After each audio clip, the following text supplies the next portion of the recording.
A tragédia no Museu Nacional do Rio de Janeiro acionou o sinal de alerta para a cultura em Ribeirão.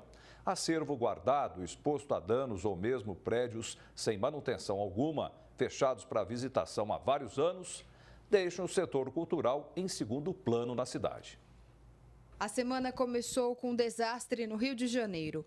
O grande incêndio, que ainda tem a causa desconhecida, atingiu o Museu Nacional, destruindo um acervo avaliado em mais de 20 milhões de reais.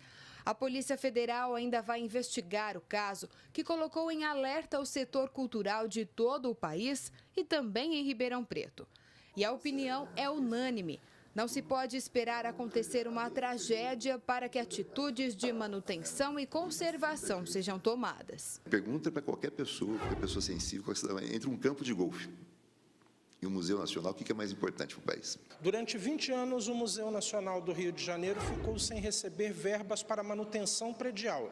Agora, que todo um acervo de mais de 20 milhões de peças acumulados durante 200 anos se perdeu irremediavelmente, agora o dinheiro aparece. Nós temos prédios históricos muito valiosos que de igual forma merecem manutenção arquitetônica, manutenção predial e também a constante manutenção dos laudos dos bombeiros com relação à possibilidade de brigada de incêndio, com relação a eventuais saídas de emergência de pessoas que estejam em eventual acidente como esse. O acervo do Museu da Imagem e Som, o MIS, continua encaixotado em salas do prédio da Secretaria da Cultura.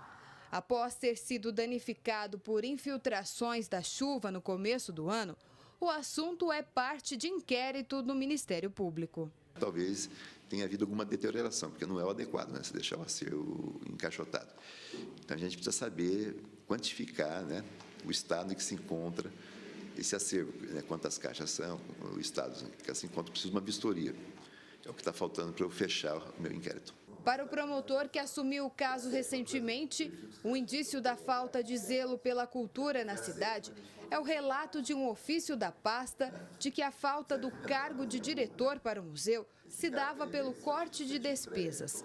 O prédio na Avenida Francisco Junqueira, que havia sido destinado a abrigar o museu, nunca foi utilizado. Pelo que nós apuramos aqui nas nossas diligências, vai ser dada outra finalidade. Não vai ser utilizado como sede do Museu de Imagem e Som. Ou seja, voltamos à estaca zero. No campus da USP, os tradicionais Museu do Café e Museu Histórico, muito visitados antigamente, estão fechados há aproximadamente 3 anos.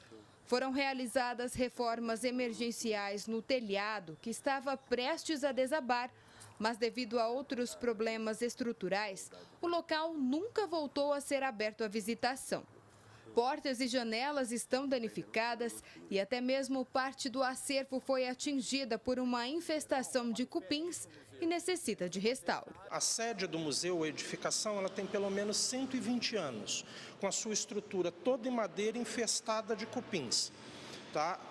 Sem nenhuma manutenção periódica, sem nenhuma restauração, sem nenhum sistema de combate a esses insetos, não só o prédio, mas o acervo. Por exemplo, se der um curto-circuito no Museu Histórico da Ordem Geral, em 5 minutos nós vamos perder um acervo que levou a mais de 60 anos para ser arregimentado. A Prefeitura informou que será firmado um contrato com uma universidade particular da cidade para a revitalização dos museus Histórico e do Café.